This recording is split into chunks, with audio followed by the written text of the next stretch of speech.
What is up, guys? My name is Berate, and when I was on Twitter today, I was expecting to see a slew of racism and various forms of discrimination, but I've arguably found something worse. That's the wrong screen.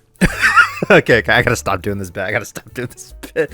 So we're on Twitter, and I saw that Valorant dropped a new agent. His name's Veto, or Veto. See, when I first saw the name of the agent, I thought it was Veto, like it was like a Latin thing. But then I saw that he was black. So it's probably Veto. But at the beginning of the trailer, it kind of like if you listen to the chord progression, it's kind of like a Spanish, like a Latin jazz chord progression almost. It's kind of got like that, this sort like the or something, I don't know. Anyways, I thought it was Veto at first, and I was about to make like a whole line of jokes when I was recording this video. It's like, Orale, Veto loco ese. I'm not gonna make those jokes. My mom's Mexican. I'm not racist. However, it seems as if he is black, so I cannot make those jokes in good faith.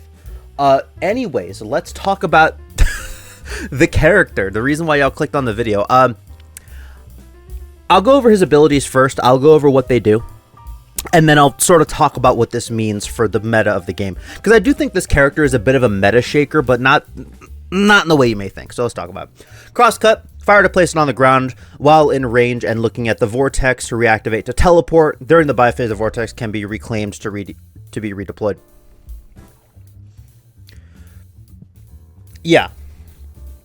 So it's sort of like a chamber teleport, except you do have to look at it.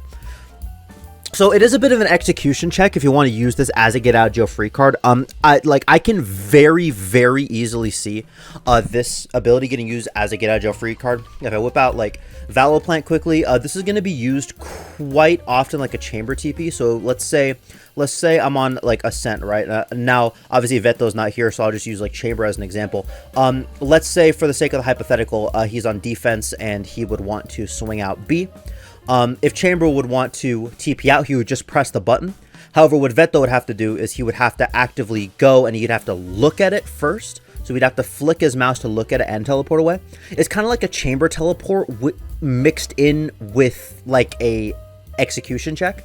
Because if you can hit this flick consistently, or better yet, if you have a lineup for it, if you like aim here and then you're just like, whoop, you're out. Very good get out of jail free card. I am of the opinion that for solo queue ranked, which is what I specialize in, any get out of jail free card of any kind is generally good, purely because the fact that it allows you to play more risky and it allows you to go for plays while covering yourself and make yourself safe. So again, you can use this, to teleport. That seems pretty straightforward. Get out of jail free card is generally what it's going to be used for. Now, the Interceptor is going to be an interesting one. Fire to place at projected location. Reuse to activate. Once active, it will destroy any utility that would bounce off a player and or be destroyed naturally by gunfire. Enemies can destroy the Interceptor. Essentially, this shoots Sova darts for you. It shoots drones for you. It knocks out any information utility for you. So what you can do is, this is very, very good because again, if I go back to Valoplant here, let's say for example, you are a sentinel solo, like holding A with an operator, right? So let's say for example, Chamber has an op. I don't know if there's like an op icon, but let's just use this. He's holding this angle with an operator, but then the enemy Sova decides, oh golly gee, it would appear as if the enemy chamber has decided to use the weapon formerly known as the operator. I shall thus use a drone to get him off of the angle, because the chamber has to make a decision. Does he eat a ping and eat a pre-fire in hopes that he can out-reaction check the Sova? Or does he shoot the drone and force to fall back as he's rechambering his bullet, giving Sova a chance to peek? This ability right here says, nah-uh. And instead of Chamber having to look away from this very advantageous angle to shoot the drone gets shot for him once he activates it, and he just keeps on getting to hold this. I don't think y'all realize how strong that is. However, This also means that he's a defensive powerhouse for post plant. Now, something that happens a lot and is generally pretty uncounterable is lineups. Let's say, for the sake of the hypothetical, the bomb's planted right here. Chances are, if you're up against a Brimstone, the Brimstone's going to have a molly lineup from right here, and he's going to molly the bomb, and if he has ult, you're fried. However, if you have the Veto on the other team, you can just say, nah-uh.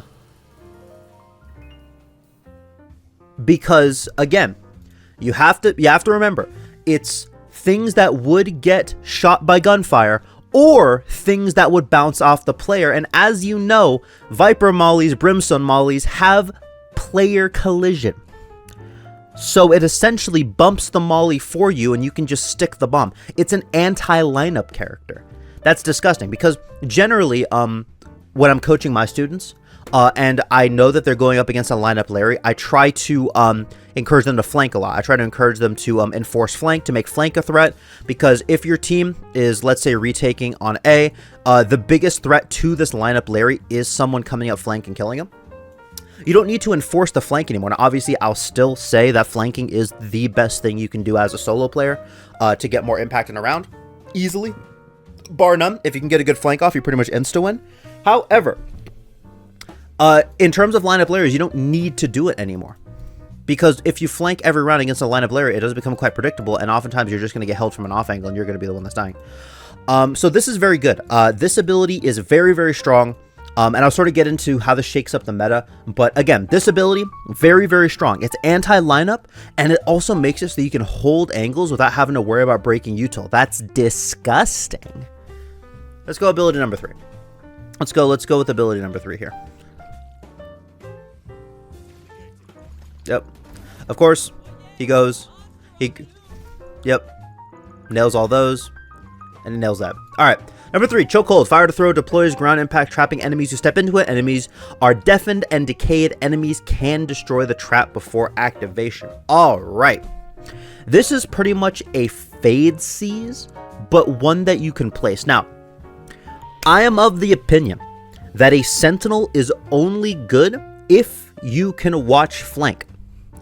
This Sentinel is going to be extremely good because he can watch flank on top of breaking util, on top of anti-post plant, anti-retake as well. Okay, back to the other ability. I should have mentioned this. For anti-retake, this is absolutely gnarly because if the bomb's planted right here and you have, like, you know, the meme squad out here, you have like the Sova dart coming in and the Tejo drone just, you know, railing people on retake. You just plop one of these things down. You don't got to worry about it. Ugh. All right. Let's go back through here. This is just your standard Sentinel trip.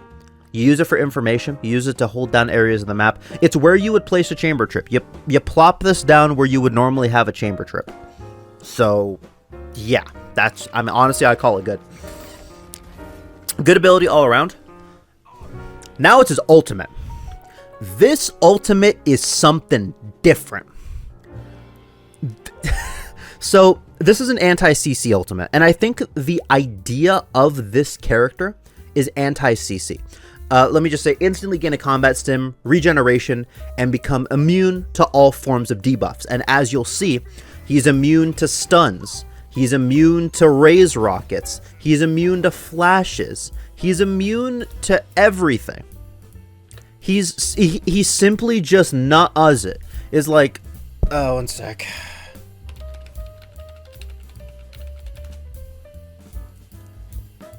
It's essentially this meme right here.